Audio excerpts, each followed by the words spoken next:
alama 18, lakini pia viongozi wenu kuingia kwenye mfumo wa kufungiwa mwaka mmoja. Je, mko tayari? Hiyo swali la kwanza. Lakini swali la pili ni umesema kama serikali iingilie hili jambo.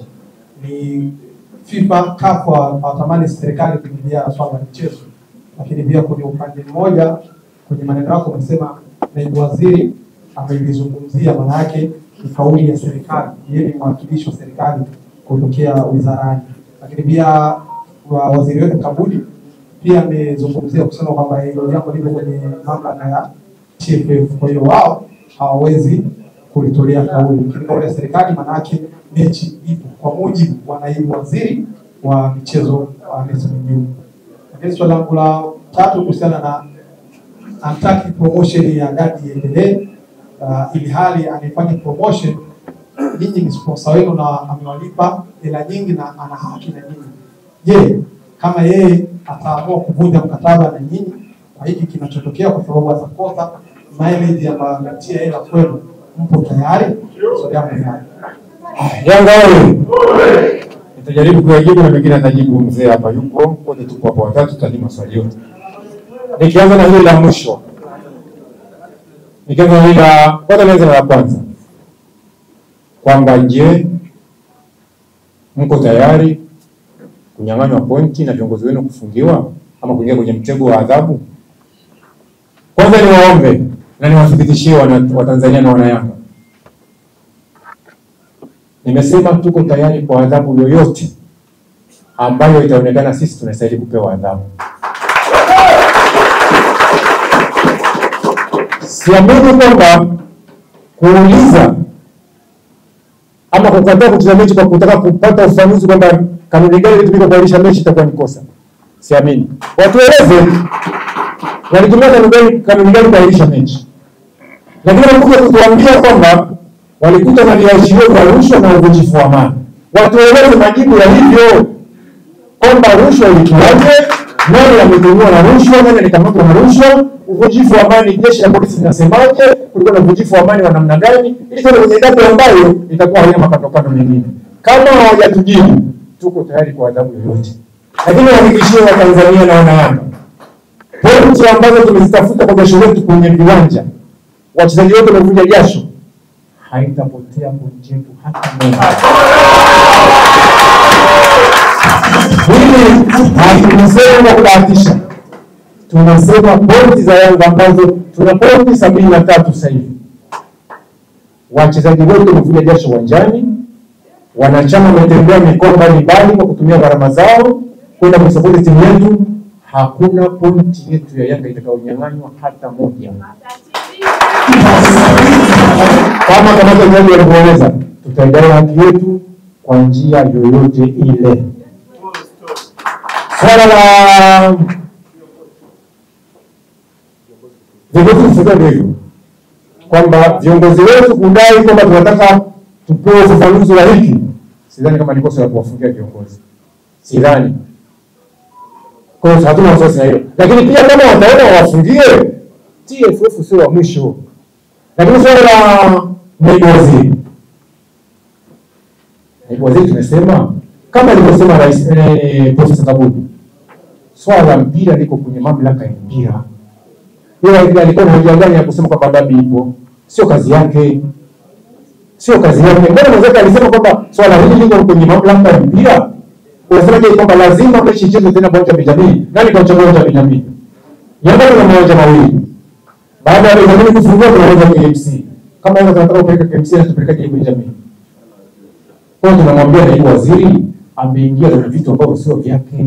Angeingia mfano wa wenzake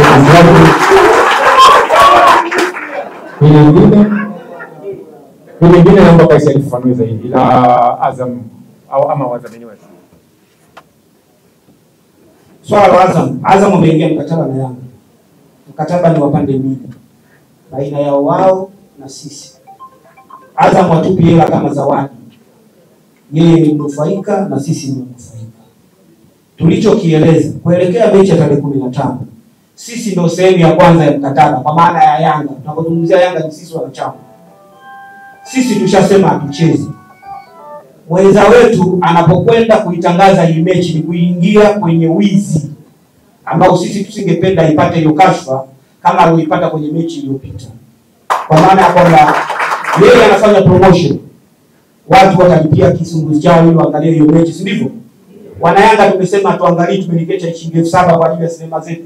Shida iko wapi? Kwa hiyo sisi tunazungumza ni kwamba hii mechi tarehe 15 sisi tulioingia naye mkataba kama Young Africans, wanachama ambao ni wamiliki halali wa klabu, hatuchezi. Anafanya promotion na nani? Anamtangazia nani?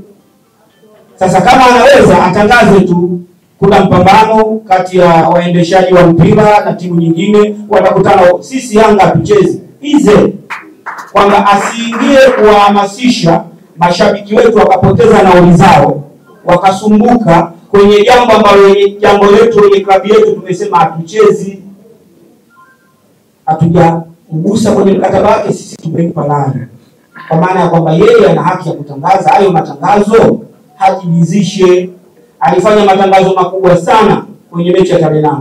Ameandika barua ndefu sana kuelekea bodi ya ligi, akijua amewaandikia kitu gani. Asiingie tena kwenye ukenge. Sisi tumezungumza mapema leo, tarehe ngapi? Tarehe 5. Mechi tarehe ngapi? Kuna siku ngapi? Asifanye, asipoteze energy, asipoteze vitendea vya kazi, asitumie roho yetu, ndio tulichomwambia. Kwa sababu sisi hatuchezi, hatuhusiki kwenye hilo jambo. Sasa kama sisi hatuhusiki, anatangaza zidi ya nani? Kwa hiyo sisi tumetoa rai.